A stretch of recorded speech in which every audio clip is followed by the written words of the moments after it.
are many theories as to what happened to those children. Whether they were led off to settle a new town, or whether they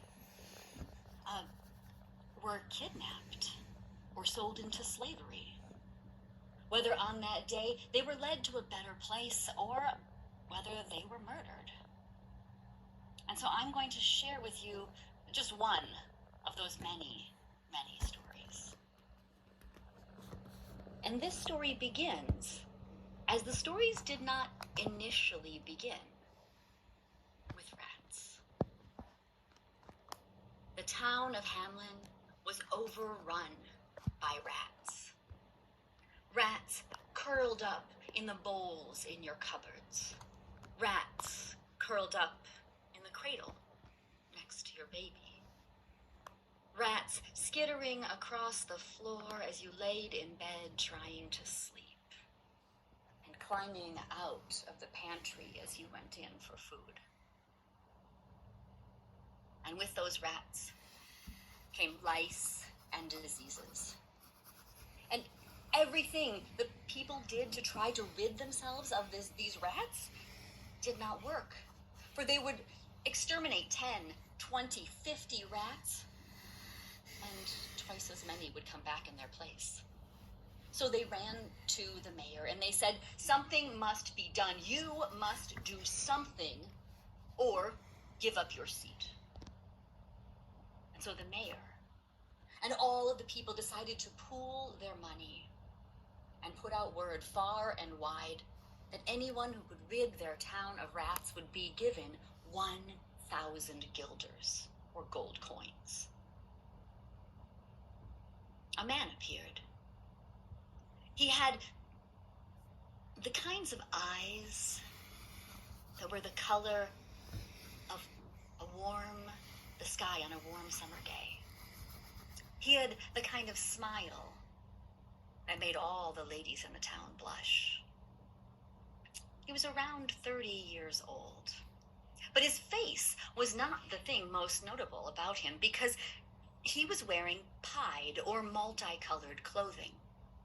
The stained glass window of the church in Hamlin that stood for many years depicted him as having red, yellow, green, and white stripes in a pattern all the way around his body from his neck to his ankles, with big poofy sleeves. He wore a costume to be noticed, and he made his way into that town's square, where he came to the mayor's house and knocked on the door. I've been told that you will give 1,000 guilders to anyone who can rid this town of rats. Is this true? Yes, please, said the mayor. Then it is a deal. And so, the man went into the center of town, where he reached into a small purse that he had tied around his waist. And he pulled out a small flute or pipe. And it looked like he was blowing in it. His fingers moved up and down as though he was playing something, but the people heard nothing. They cleaned out their ears to see if they were missing something, but there was no sound they could hear. The song wasn't for them.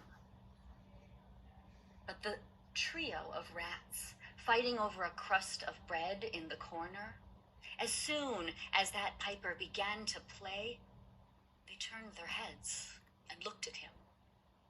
And abandoning that crust of bread, they began to follow. Rats came from inside the walls, the pantries, the cradles. They began to pour out of the windows like grains of rice from a bag, toppling over one another and sprawling out on the ground to follow this man. He continued to play, and the rats continued to come until they looked like a great, furry, undulating river making its way down the street.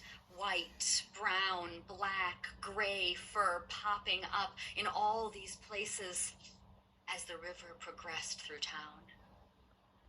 The man led this river of rats down to the actual river, where he stood on a rock along the edge and ushered them in, still playing his pipe.